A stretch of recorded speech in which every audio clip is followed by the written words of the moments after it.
Hello everybody, I hope you've had a really good week and that you're all keeping well. Today we're going to look at the last the type of fat in our series on fats and health and fertility, and that's the trans fatty acids. So if there's one type of fat that our bodies can do without, it's this group, it's the trans fats. So we've referred before to good fats like the monounsaturated and polyunsaturated fats, and just being careful as in with the saturated fats, but this is the group that we really don't need. So what are trans fatty acids? Well, they are a type of unsaturated fat.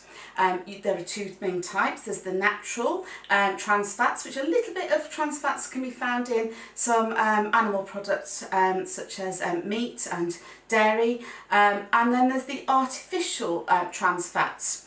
But in studies, there's not enough evidence to suggest that the natural trans fats are the ones that cause the problems. It's in fact the artificial trans fatty acids that are the ones that we need to eliminate from our diets. So how are they made?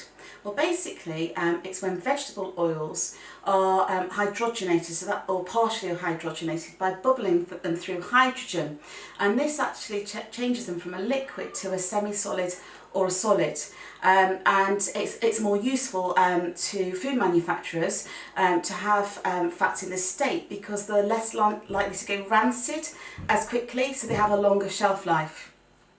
Examples of certain food types that could contain trans fatty acids are things like crisps, crackers, some crackers, bought cakes, pies, pastry, you could have vegetable shortening, pizza doughs, often the frozen ones, cake mixes, anything that really isn't homemade, as I call it, that has been manufactured. But of course not all contain these trans fats, so that's why it's important to read the labels. And when you do read the labels, you want to be looking for the words partially hydrogenated fats or hydrogenated fats on the label themselves, and that will indicate that there's some trans fat content there. So trans fats have no nutritional value whatsoever, and when it comes to health, they have been linked to increasing the risk of heart disease, strokes, increasing the bad cholesterol, which is LDL cholesterol, and decreasing the good cholesterol, which is HDL cholesterol. Also linked to an increase in inflammation and inflammatory diseases, so chronic diseases of the Western world. When it comes to fertility, there's been quite a huge study, and I've written about this in the article to save on time here now, and also provided a reference there.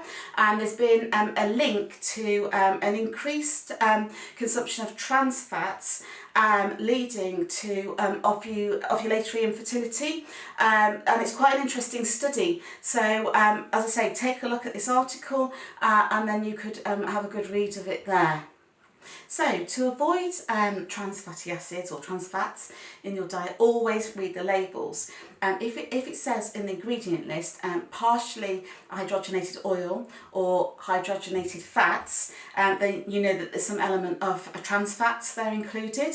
And just because it's a bought cake, for instance, I bought this cake to have a look at to show you today, that didn't have that on the ingredients in the side.